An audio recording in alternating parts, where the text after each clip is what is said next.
Então, boa tarde a todos.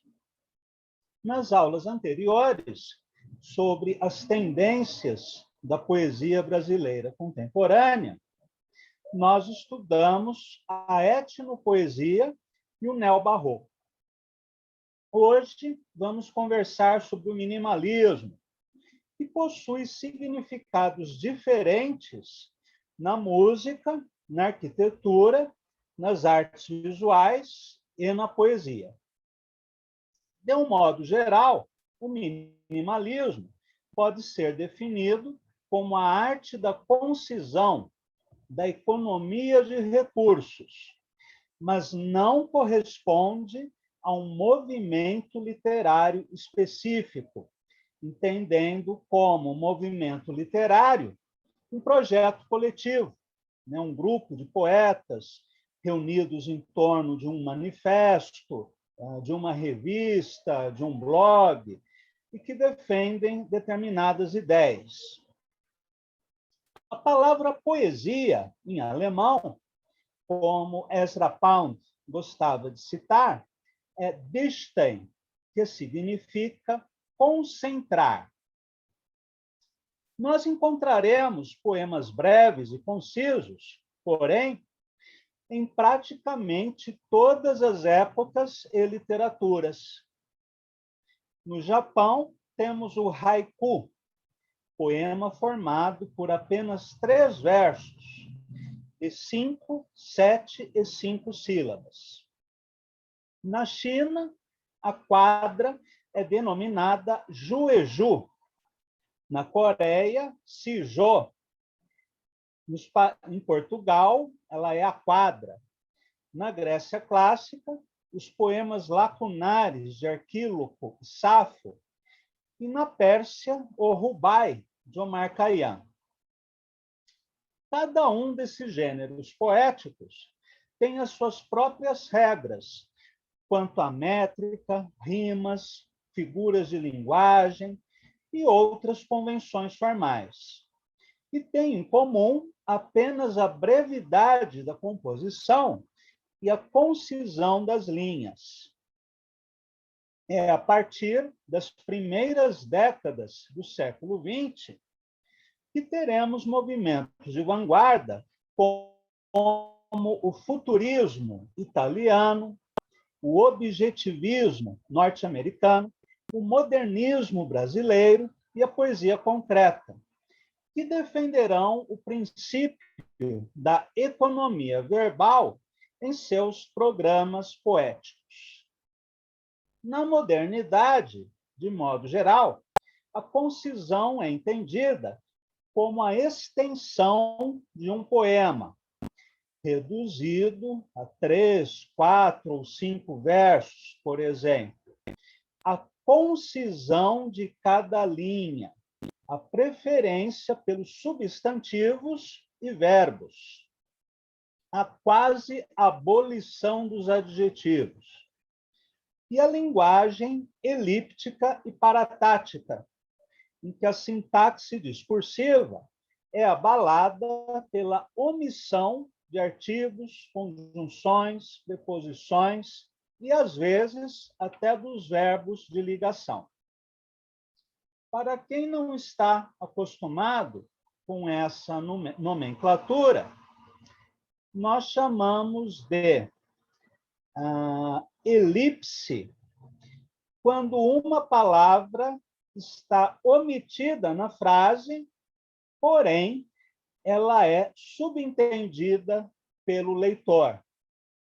Então, de repente, eu estou lendo um poema de Cummings, e em determinada linha fica subentendido que o autor está pensando na palavra ódio, ou amor, ou você, ou laranjeira, ou seja, qualquer coisa. Rosane, bem-vinda. Então, na elipse, uma palavra é omitida, mas você, pela leitura da frase, pelo contexto todo, você sabe qual palavra não está escrita na frase ou no verso. E a parataxe é o que eu falei agora há pouco, né? Quando você constrói uma frase sem elementos de ligação. Por exemplo, relógios, árvores, coelhos, flautas, terremotos, tanques velhos da Marinha Brasileira, e assim por diante. Todas essas palavras, né, são adjetivos, são substantivos, tirando o adjetivo velho, né, porque não tem outro termo para a gente designar os tanques da Marinha, mas quase todas as palavras aqui são substantivos intercalados por vírgulas. Então, em termos gramaticais, nós não temos aqui uma frase completa. O Sandro está entrando. Bem-vindo, Sandro. Muito bem. Retornando. Marinette defendia o uso das palavras em liberdade, ou seja, versos compostos de uma única palavra por linha, como o poema de Klebnikov, bastante conhecido, que nós já estudamos no módulo Rebeldes e Malditos. Vou encontrar o poema e ler para vocês, né, rapidamente, só como exemplo do uso das palavras em liberdade. Lu, bem-vinda!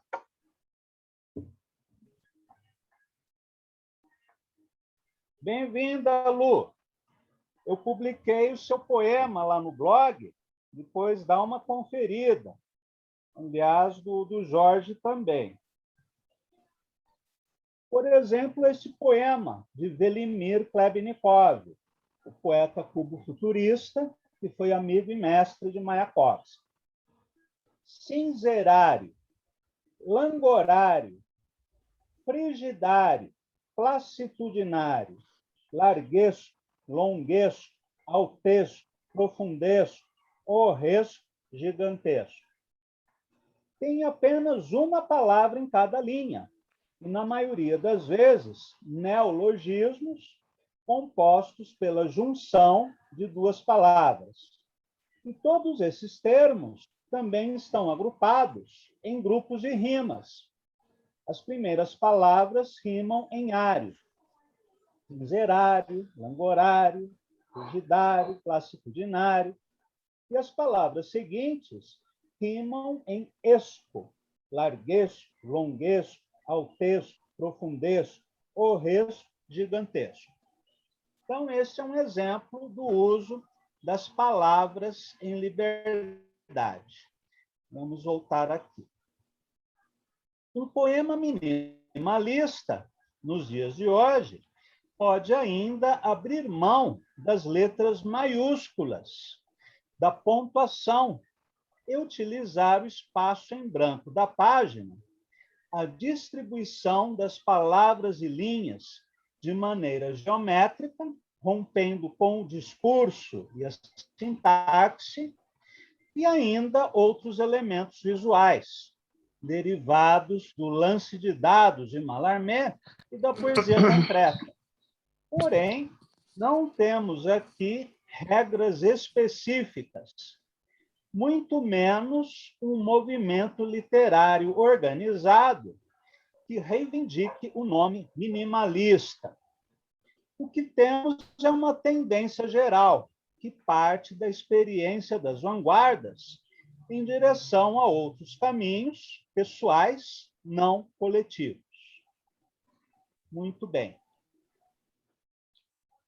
A construção poética concisa, fragmentária, e condensa os recursos da linguagem e se choca com violência contra a sintaxe discursiva e a própria noção de verso define uma vertente minimalista que teve um momento de expansão na poesia brasileira na segunda metade da década de 1990, a partir da publicação do livro Ossos de Borboleta, de Régis Bonvitino, e também divulgou, entre nós, a poesia norte-americana, e, em especial, a obra de Robert Creeley, expoente do Black Mountain College, que é um movimento de vanguarda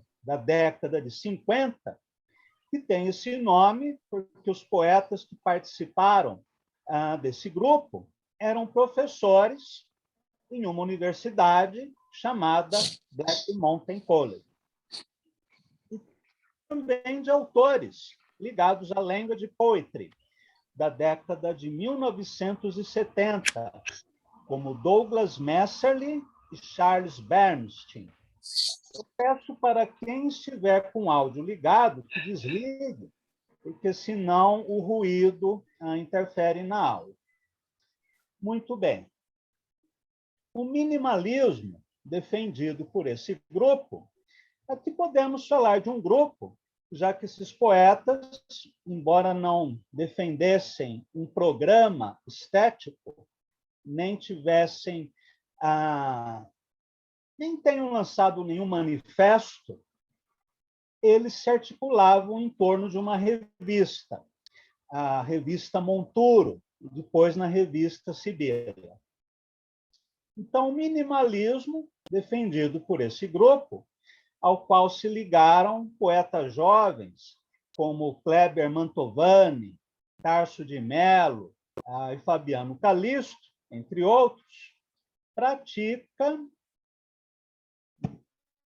procedimentos facilmente identificáveis, que, pela excessiva repetição, logo se tornaram fórmulas fixas. O uso exclusivo da caixa baixa, da letra minúscula. O espaço duplo entre os versos. Os verbos sempre no infinitivo. A descrição elíptica de cenas urbanas.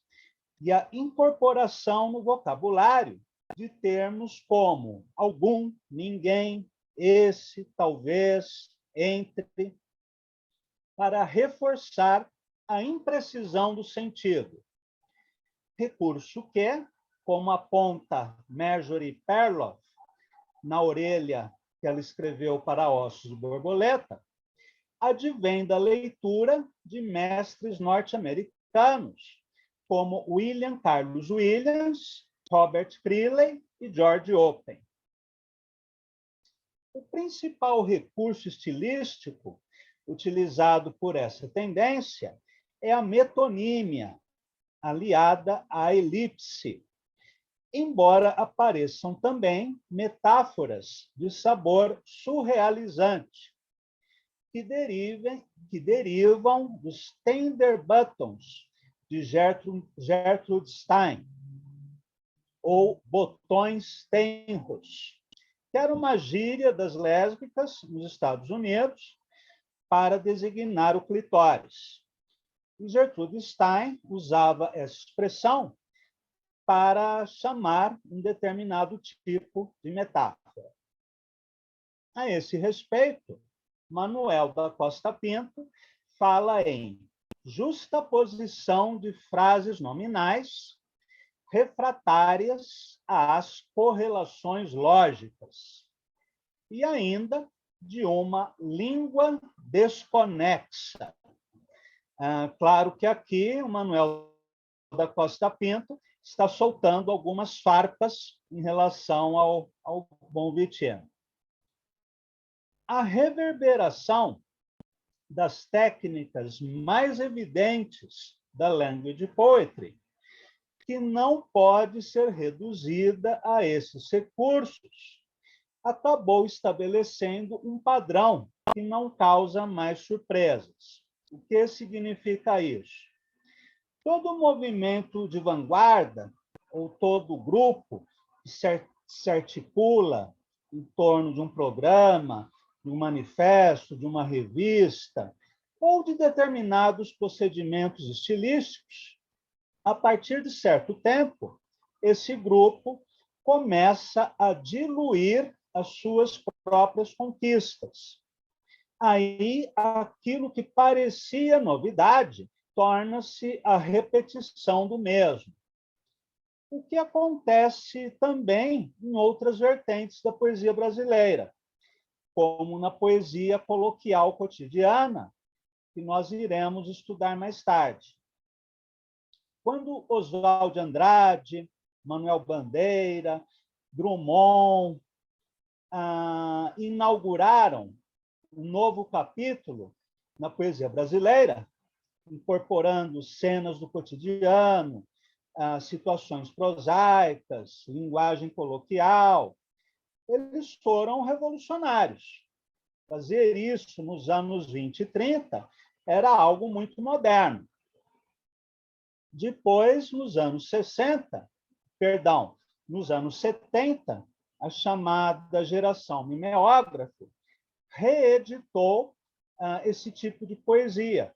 O Cacaso, Francisco Alvim e outros poetas, Ana Cristina César, eles beberam nas fontes modernistas e passaram a escrever poemas como se tivessem sido escritos 4 décadas antes. E nos anos 2000, essa tendência voltou a se manifestar na poesia brasileira. Aí já é a diluição da diluição da diluição. Ou seja, sempre que uma informação nova é exaustivamente transmitida, ela se torna clichê, ela se torna algo opaco, né? Que não tem mais o teor de informação nova que ela tinha antes.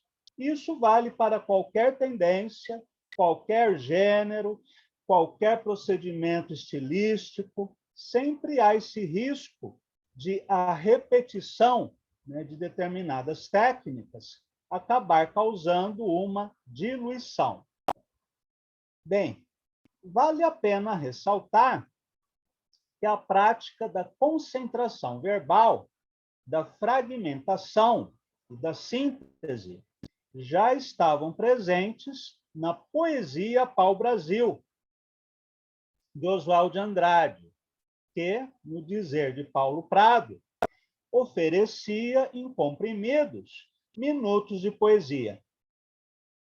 A experiência poética oswaldiana, que deriva das palavras em liberdade do futurismo italiano, das técnicas de montagem do cinema e do diálogo com as artes plásticas, em especial o cubismo, foi o ponto de partida da poesia concreta, que, na década de 1950, operou uma síntese radical das vanguardas históricas, levando à desarticulação da sintaxe e da palavra, à espacialização e reconfiguração visual do poema. A influência concretista é visível em diferentes poetas que, nas últimas décadas, praticaram uma poesia concisa, substantiva, focada na materialidade da palavra poética, como Carlos Ávila, Duda Machado, Paulo Leminski, Júlio Castanhon Guimarães, o próprio Regis Bonvitino, e está presente em boa parte da produção poética mais recente. Um poeta minimalista da geração 90, que merece atenção pela originalidade e voz pessoal, é Ronald Polito, autor de livros como Solo e Vaga, entre outros títulos. A angústia do deslocamento, o mal-estar no mundo e o desencontro de sentido entre a linguagem e as coisas são algumas das obsessões do autor. Ele cria uma tensão entre o subjetivo e o objetivo, numa escrita clara e de contornos mínimos, se contenta com a brevidade de um haikai, para resumir a paisagem existencial. Assim, por exemplo, no poema Muda, publicado no livro Vaga, que diz assim: silêncio sem fim, um grito em um estojo, para não esquecer, entre suspiros, afora rumores de golpes, ruídos. Sobre os rumores de golpe, vale a pena dizer que esse poema é de 1997, então não tem nenhuma relação com a nossa época. Aliás, é até engraçado. Eu vou postar esse poema depois no Instagram e vou marcar o Ronald. De repente, ele é um profeta e a gente não sabe. Muito bem. Esse poema é construído a partir de oposições entre silêncio e grito, memória e esquecimento, ausência e presença, com economia de metáforas e imagens. O aspecto temático é sugerido de modo impreciso por termos como rumores, suspiros, ruídos. Numa composição de apenas 6 linhas, o que sugere a justaposição de 2 haikais, o autor conseguiu criar uma atmosfera de tensão, sintetizada na linha um grito em um estojo, sem usar a voz em primeira pessoa e sem delimitar ações externas. É um poema altamente sugestivo, que faz pensar na concentração da poesia japonesa e na pintura de traços mínimos do Sumier. Outros poetas minimalistas que se destacam pela originalidade, entre os que publicaram o primeiro livro após 2000, são Virna Teixeira, Danilo Bueno e André Dick, para falarmos de poetas mais recentes. Bem, agora vamos fazer aquilo que Haroldo de Campos chamava de leitura sincrônica. Lembrando que o diacronismo na literatura se refere ao estudo conforme uma ordem cronológica. Assim, se nós estudamos literatura no ensino médio, primeiro estudamos, pelo menos na minha época foi assim, o quinhentismo, o barroco, o arcadismo, o romantismo, até chegar à literatura contemporânea. Já os estudos sincrônicos desprezam a cronologia e o espaço. Então, num estudo sincrônico, você pode comparar um poeta grego do século VI a.C., um poeta chinês da dinastia Tang, um poeta minimalista da década de 1920, um poeta brasileiro contemporâneo, desprezando todas as delimitações de tempo e espaço, focando apenas na linguagem, na estética.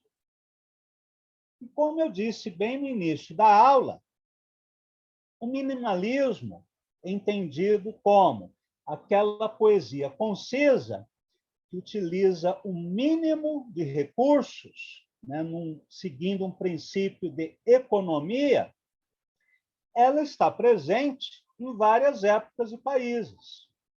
Então, o que nós faremos agora é a leitura de alguns poemas para pensarmos nas várias possibilidades de se usar o poema conciso.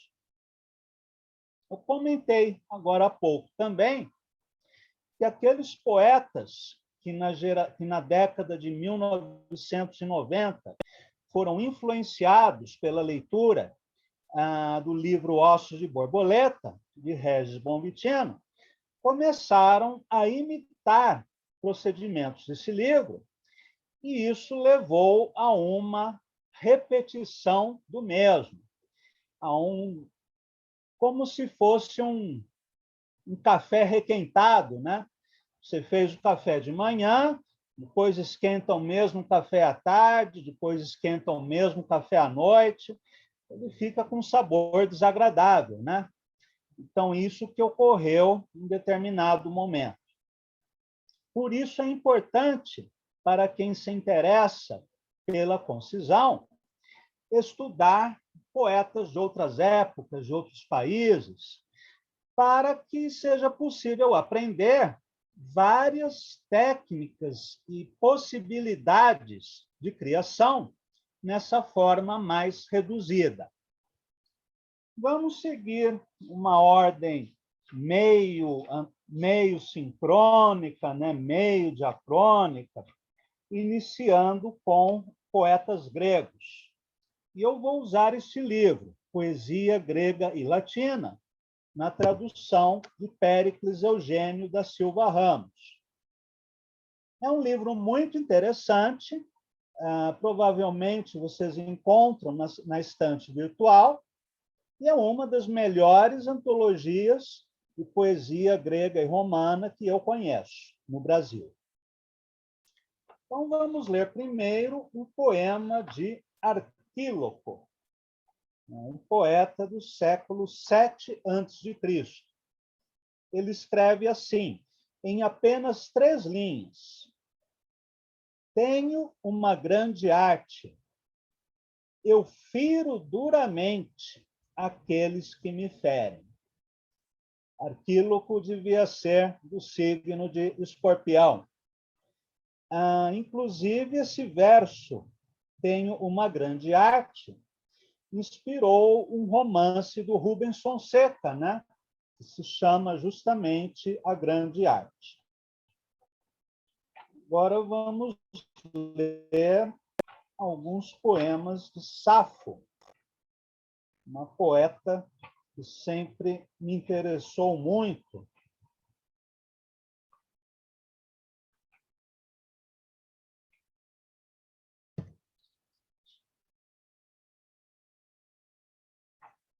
Safo também pertence ao século VII a.C. Em um terceto, ela diz: o amor agita meu espírito, como se fosse um vendaval a desabar sobre os carvalhos. Esse poema, inclusive, se fosse escrito no Japão, teria sido um haikai perfeito. Nós temos aqui o Kigo, né, o signo da estação do ano, não é a Grazi. Tem o signo da estação do ano, tem uma imagem da natureza que é comparada a um estado do espírito interior. E o haikai faz exatamente isso. Uma montagem, uma justaposição entre o que acontece dentro de nós e o que acontece fora de nós. Então, esse poema é um haikai perfeito. Um outro poema da Safo, dividido em 4 versos, diz assim: a lua já se pôs, as Pleiades também. Meia-noite, foge o tempo e estou deitada sozinha. Este poema também faz um jogo entre elementos externos, a noite, a lua, e elementos internos, né? A sensação de solidão. Então, com uma única imagem, Safo consegue dizer muita coisa, que é o próprio princípio do haiku japonês, né? Então, esses são alguns exemplos da poesia grega. Vamos agora para a China, da dinastia Tang. Vamos ler um poema de Li Bai.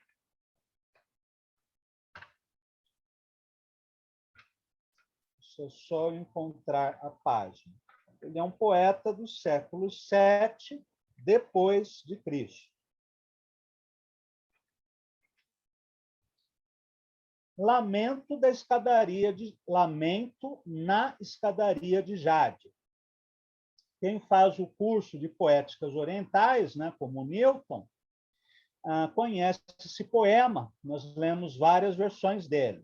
Agora eu vou ler a versão do Sérgio Caparelli e da Sun Yu-Ki, esse livro Poemas Clássicos Chineses, que saiu pela LPM, eu comprei em banca de jornal, e eu acho essa tradução maravilhosa. Depois da tradução do Haroldo de Campos, né, que é incomparável, o Escrito sobre Jade, esta é a melhor tradução que eu conheço no Brasil. Então, vamos ler o poema. Cobre-se de geada a escadaria de Jade. Aqui, de novo, nós temos um verso que remete à estação do ano. Embora os japoneses tenham sistematizado o uso do Kigo, o signo da estação do ano, os poetas chineses já usavam isso de uma maneira mais livre e não como um elemento obrigatório na poesia. Então, cobre-se de geada a escadaria de Jade. Aqui nós já temos um plano, né? Um plano cinematográfico, um plano detalhe, talvez, quando a câmera se aproxima bastante, né, de um objeto que acaba ocupando todo o espaço da tela. O frio úmido da noite entranha em suas meias de seda. Aqui um novo plano detalhe, como se Li Bai fosse um diretor de cinema. Primeiro, a câmera filmasse a escadaria de Jade, depois um corte, aí a câmera mostra as meias de seda.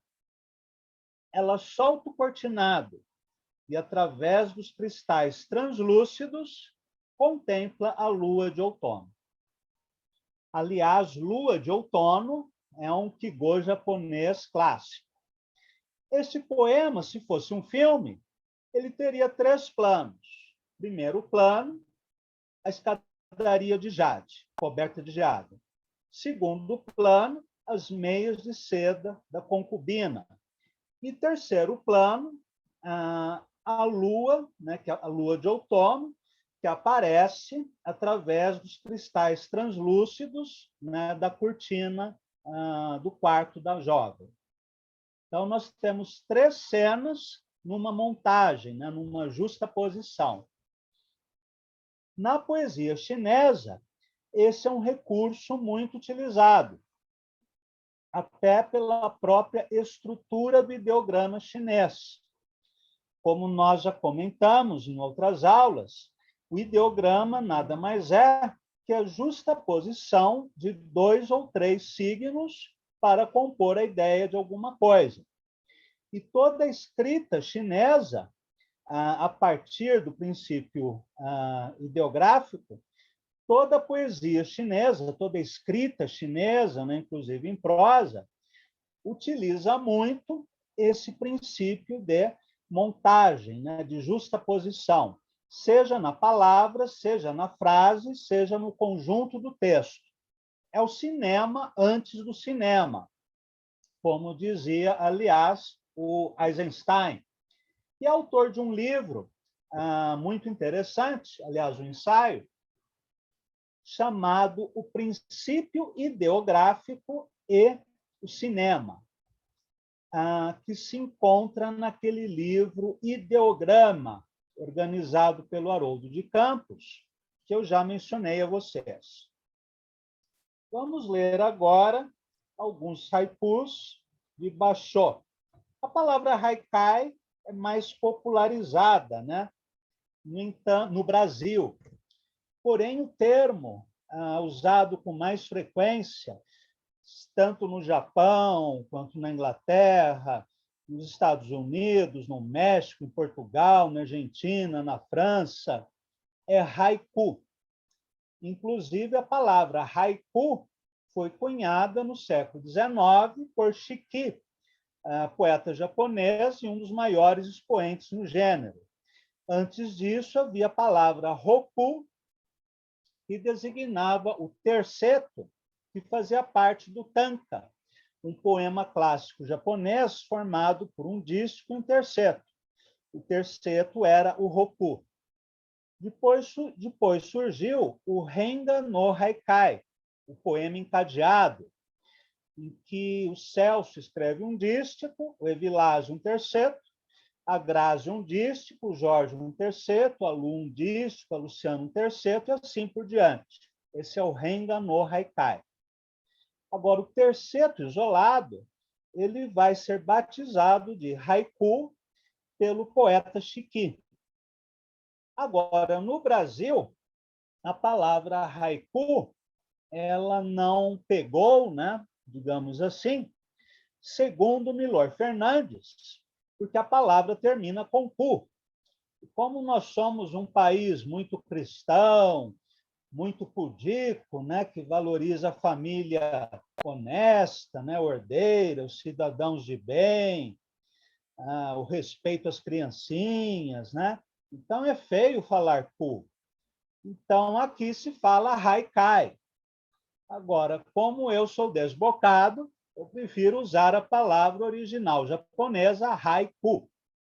Então vamos ler alguns haikus de Basho. Pois bem, chuva de primavera, a água escorre do teto pelo ninho de vespas. Esse é um plano detalhe maravilhoso, que só Basho, que viu a lágrima no olho do peixe, seria capaz de descrever. Imaginem esta cena, uma chuva de primavera, cujas gotas escorrem do teto pelo ninho de vespas. É um plano detalhe perfeito, né? Maravilhoso. Vamos ler agora na página 64. Eu estou usando esse livro, Basho a Lágrima do Peixe, que saiu pela editora Brasiliense há muito tempo atrás, 1983. Alguns de vocês nem tinham nascido nessa época. Muito bem. Vamos lá. Do orvalho, nunca esqueça o branco gosto solitário, com uma sinestesia perfeita, né? O branco gosto solitário, que ele associa a uma sensação visual, a uma sensação gustativa.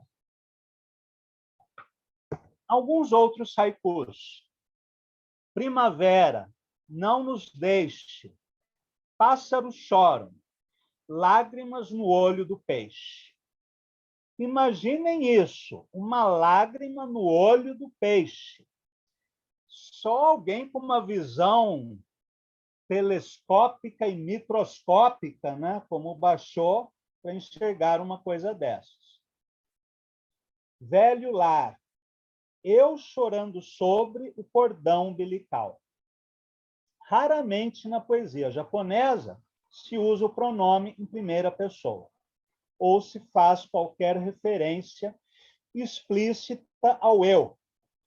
Mas aqui Basho não pôde evitar o tema, não pôde evitar o pronome por causa do tema, já que ele estava se referindo às saudades da mãe, sendo que havia um costume no Japão de se guardar o cordão umbilical da criança numa caixinha de madeira, como lembrança, né, daquele elo de ligação entre a mãe e o bebê. Então, após a morte de sua mãe, Basho segura o cordão umbilical e chora. Uma imagem também de alto impacto. E ainda, eu a pegasse na mão, lágrimas a derretiam, geada de outono. Aqui existe uma elipse, e essa elipse se refere a um fio de uma mecha de cabelos da mãe morta. Assim que a mãe faleceu, Basho com uma tesoura, corta uma mecha de cabelos dela para guardar como recordação. E nesse momento de tristeza, ele segura esses cabelos, chora sobre eles, e ele faz esta associação metafórica, né? Como se os cabelos derretessem com a água de suas lágrimas. Uma imagem muito emotiva, né? Mas que não é daquele sentimentalismo piegas, um sentimentalismo bobo, né? Aqui nós temos uma alta intensidade emocional, inclusive pelo uso, né, de imagens inusitadas e fortes. Agora vamos ler um rubai.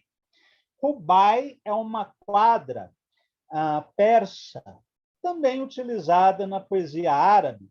Aliás, muita coisa da poesia persa foi utilizada também na poesia árabe, como o verso monorrimo, em que todos os versos de um poema utilizam apenas uma rima e não há divisão em estrofes. Bem, vamos ler um poema de Omar Khayyam, da página 161. Bom, desta edição, né, também saiu antes de muitos de vocês nascerem. É uma edição do Rubaiá. Rubaiá é o plural de Rubai.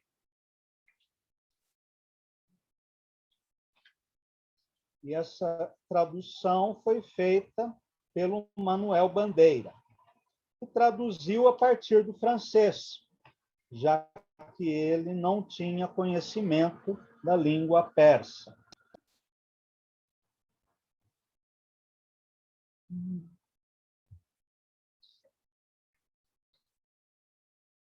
Sim, só deixa eu encontrar o poema.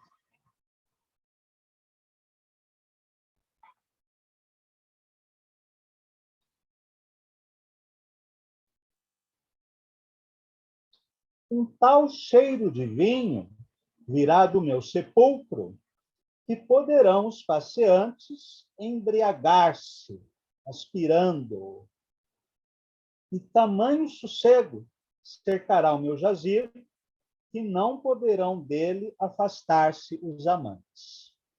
Aqui na tradução do Manuel Bandeira, a partir da versão francesa, ele utilizou 2 quartetos para o poema, em vez de um único quarteto.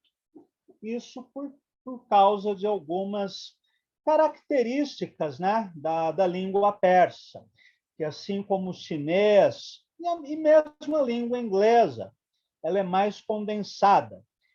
E muitos tradutores ocidentais preferem explicar o conteúdo do poema, mesmo que, para isso, seja necessário alongar o poema, torná-lo mais extenso. Aí a preocupação é mais com o sentido do que com a forma. Muito bem. Omar Khayyam, ele foi um sufista, ou sufi, né? Assim como Rumi, Attar e vários outros poetas persas e árabes.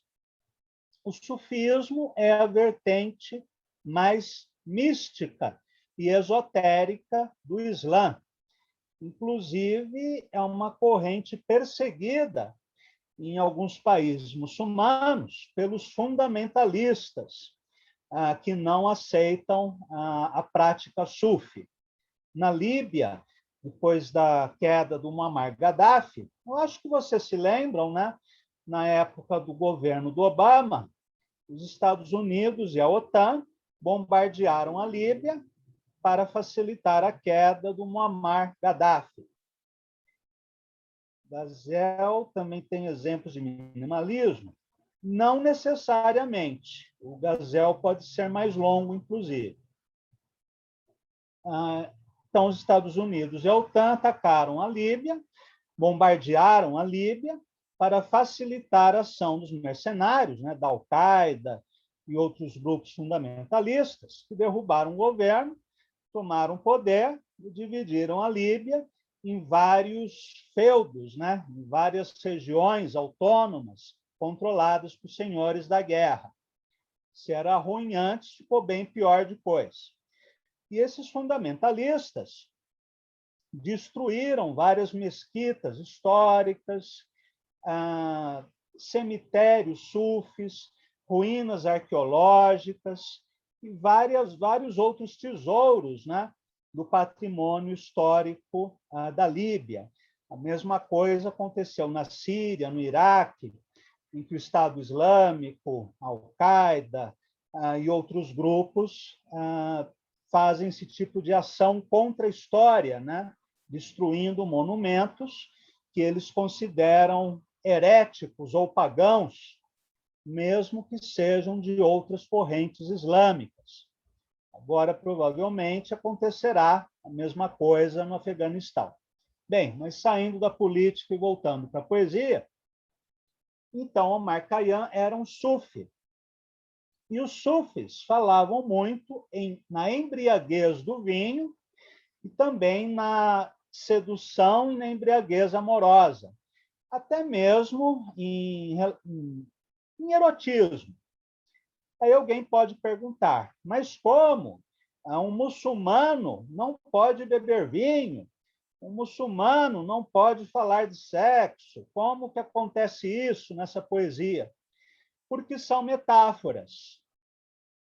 No Islã, no sufismo, dentro do Islã, o êxtase amoroso entre o homem e a mulher é uma metáfora da relação entre a alma e Deus.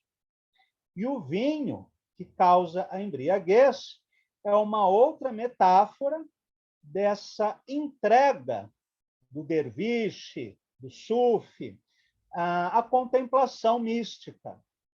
Vocês já devem ter visto a dança dos sufis, né? Uma dança circular. Se não, procurem no YouTube a dança dos derviches, em que eles dançam em círculo, cantando os 99 nomes de Alá, até que eles entram num barato, né? Que é como se fosse um chá de ayahuasca, né? Eles entram num êxtase, né, devocional. Então, na poesia de Omar Khayyam, há, sim, muitas referências ao vinho, ao amor e ao sexo. Porém, aqui trata-se de metáforas, assim como muita coisa na poesia devocional indiana, que nós já estudamos, né, em outros cursos, né, no Tantra, enfim. Então, falamos de Grécia, de Pérsia, de Japão, China, Grécia. Damos vários exemplos da poesia mais concisa em literaturas mais remotas. Vamos falar agora da concisão em literaturas mais próximas de nós, como a poesia de vanguarda norte-americana da década de 1920. Vamos falar dos objetivistas. A palavra objetivismo foi criada a partir da objetiva da máquina fotográfica. Isso porque essa corrente literária de vanguarda ela tinha um apelo visual muito forte, além de abolir a métrica e a rima, falar de temas prosaicos, numa linguagem muito concisa e muitas vezes elíptica. E o poeta que se destaca mais dentro dessa corrente é William Carlos Williams, lindamente traduzido no Brasil pelo José Paulo Paes. O livro dele é praticamente inencontrável. E se vocês acharem na estante virtual, vão achar por preços de R$ 200 para cima, né? Então, virou raridade mesmo. Agora, o Haroldo de Campos, no segundo Arco-Íris Branco, também traz algumas traduções do William Carlos Williams. Então, vamos ler. Carrinho de Mão Vermelho. Esse é o poema mais conhecido de Williams, que diz assim: tanto depende de um carrinho de mão vermelho, vidrado pela água da chuva, perto das galinhas brancas. O poema todo é construído com apenas 4 dísticos, né? Ou seja, 8 versos, e 8 versos muito enxutos, né? Eu vou reler, dando pausas que enfatizam os cortes das linhas. Tanto depende de um carrinho de mão, vermelho, vidrado pela água da chuva, perto das galinhas brancas. Então, uma poesia muito substantiva, com um mínimo de elementos de ligação, muito imagética, e uma poesia muito rápida, né? Um ritmo rápido, um ritmo acelerado. Eu fiz as pausas de propósito, só para vocês perceberem os cortes das linhas. Eu já enviei esses poemas para vocês pelo WhatsApp. Se vocês quiserem, podem acompanhar pelo celular, todos os poemas estão lá. Entre muros, alas traseiras do hospital onde nada, medra jazem cinzas, nas quais cacos verdes brilham, garrafas. Então, é um poema que fala, literalmente, de cacos de garrafa. Eu não me lembro quem foi que comentou que uma diferença fundamental entre Ezra Pound e William Carlos Williams é que Ezra Pound jamais escreveria um poema sobre cacos de vidro jogados no chão. Só Williams para escrever um poema como esse. Depois, em Nantucket, ele diz assim: flores através da janela, lavanda e amarelo, mudando-se com o branco das cortinas, odor de limpeza, sol do cair da tarde, na bandeja de vidro, uma jarra de vidro, o copo virado, junto ao qual uma chave jaz, e a cama branca imaculada. Este poema é um pouco menos conciso, mas ainda assim ele funciona como uma justaposição de imagens. Então, você tem as flores através da janela, tem o odor de limpeza, né, que é uma sensação, tem o sol do cair da tarde, tem a bandeja de vidro, a jarra de vidro, o copo virado, a chave, a cama branca, toda uma sucessão de pequenas imagens, né? Como se fosse um haikai japonês. Então, estes são alguns exemplos da poesia de Williams. Agora vamos ler alguma coisa do Robert Freeland, do Cummings, um poeta americano que assinava os seus poemas assim: E. Cummings, com todas as letras em minúsculas. Começando com o poema mais conhecido, que se chama... Aliás, não tem título. É este poema. Solidão, uma folha cai. É um poema construído na vertical, dividido em sílabas e letras. Nós lemos verticalmente, e o poema todo é constituído de um substantivo, solidão, e uma pequena frase, uma folha cai. Esse é um haikai perfeito, né? Seja pela concisão, seja pela associação entre uma sensação subjetiva e uma imagem objetiva. Vamos ler mais coisas.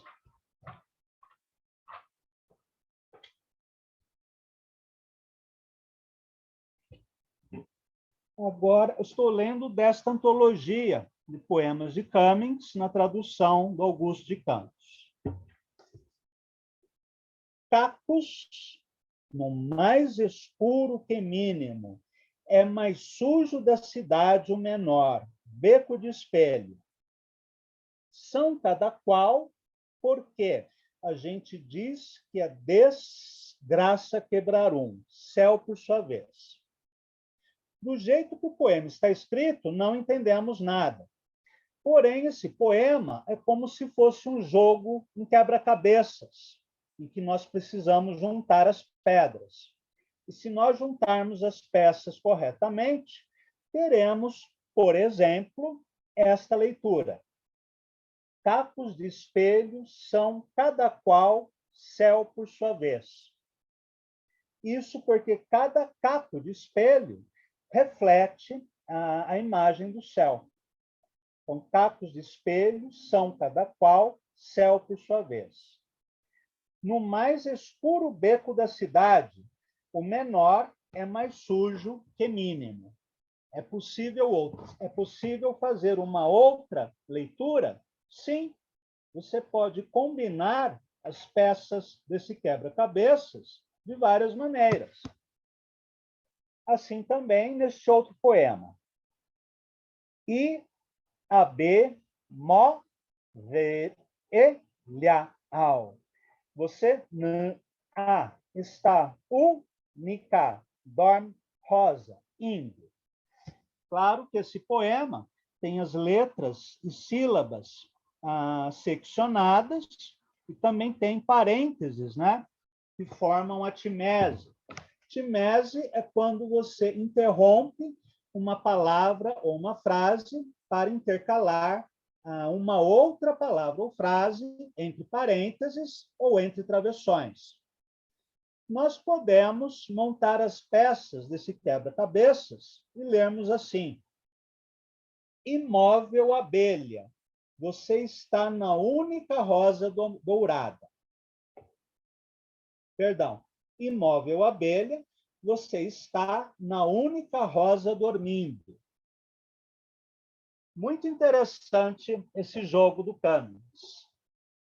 Agora vamos ler algo de Robert Creeley, poeta que influenciou muito a turma dos anos 90.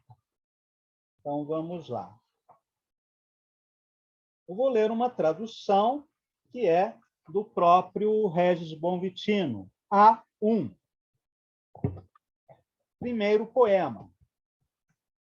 Pequena casa com pequenas janelas. Suave declive da terra para a corrente. Árvores, ambas cercadas e verdes. Alto sentido de casa.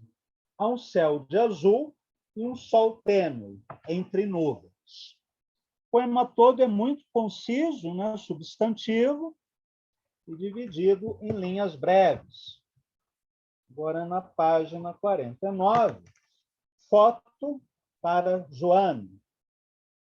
Eles dizem, uma mulher passa à margem da casa, virando a esquina, e deixa um vivo sentido depois dela de ter estado lá.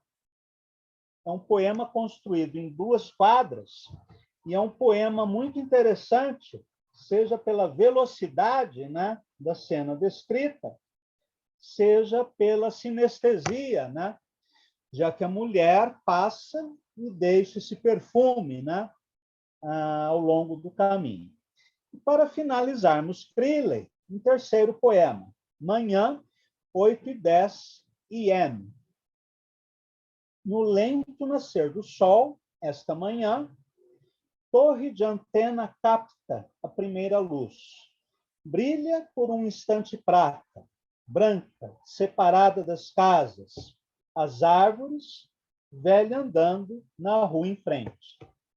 Este poema, assim como os de William Carlos Williams, que, aliás, influenciou muito a escrita de Creeley, é todo ele substantivo, é uma justaposição ou uma montagem de cenas, e além da descrição fragmentária do cenário, nós temos uma ação acontecendo, né? Essa velha andando na rua em frente. Então, estes são alguns exemplos da poesia objetivista americana, no caso de Cummings e de Williams, e da poesia do Black Mountain College, no caso do Robert Creeley. Agora, todos esses poetas derivam de uma autora americana do século XIX, chamada Emily Dickinson. Uma vez eu disse para o Augusto de Campos, numa conversa com ele, que eu acreditava que o Walt Whitman e a Emily Dickinson foram os fundadores da poesia norte-americana. Por quê? A partir de Emily Dickinson, tem toda uma tradição da poesia breve e concisa. O Black Mountain, o objetivismo, a language poetry, enquanto o Walt Whitman influenciou, por exemplo, os poetas beats e até o surrealismo norte-americano.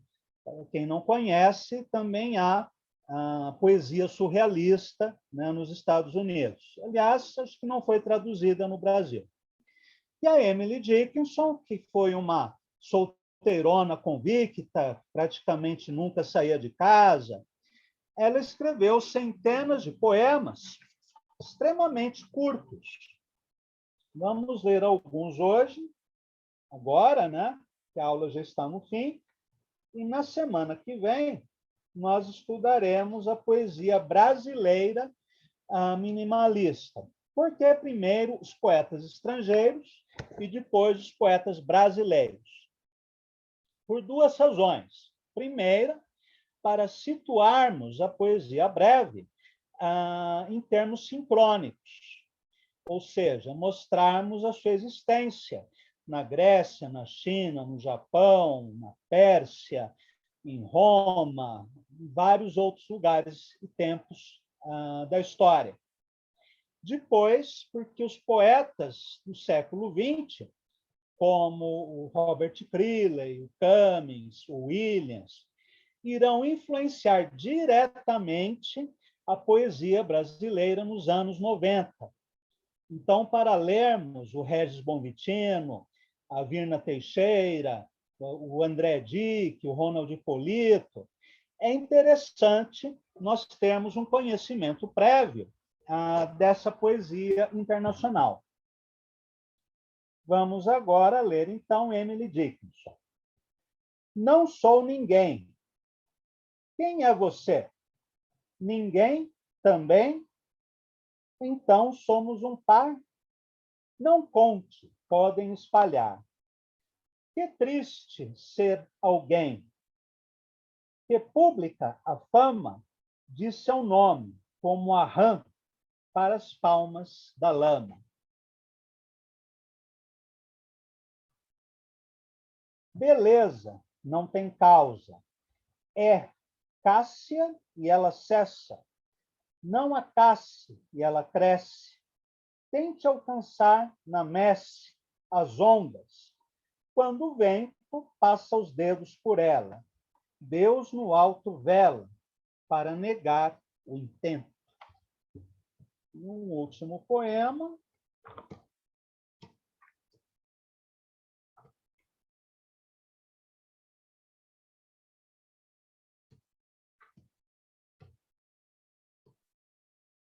A palavra morre quando ocorre, se dizia. Eu digo que ela se revela nesse dia. E mais alguns. O enigma decifrado despreza-se com pressa. A surpresa de ontem já não nos interessa. Muito bem. Então, vamos ficar por aqui nas leituras. Antes eu quero ler mais um poema de Ungaretti. Aliás, nem preciso do livro. Isso aqui foi traduzido pela Aurora Bernardini e pelo Haroldo de Campos. E o poema diz assim: Me ilumino de imenso. Em duas linhas. Me ilumino de imenso. e 2 poemas breves de Ezra Pound. Aí eu juro que terminamos as leituras. Sendo que Pound é contemporâneo de William Carlos Williams. Numa estação de metrô, a visão destas faces dentre a turba, pétalas num ramo úmido, escuro. É um poema construído em apenas 2 linhas, aparentemente independentes, e que seguem a mesma lógica de montagem do haiku. E, por fim, Papiros. Domingo, tão longo, Gôngula. Gôngula é uma moça citada por Safo num de seus poemas líricos. E interessante aqui o eco, né, do som grave, do on. Domingo, tão longo, Gôngula. É um poema em 3 versos que também se aproxima do haikai, embora seja outra coisa.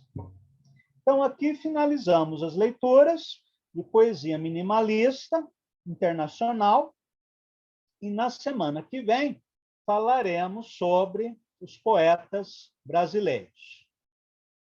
Alguém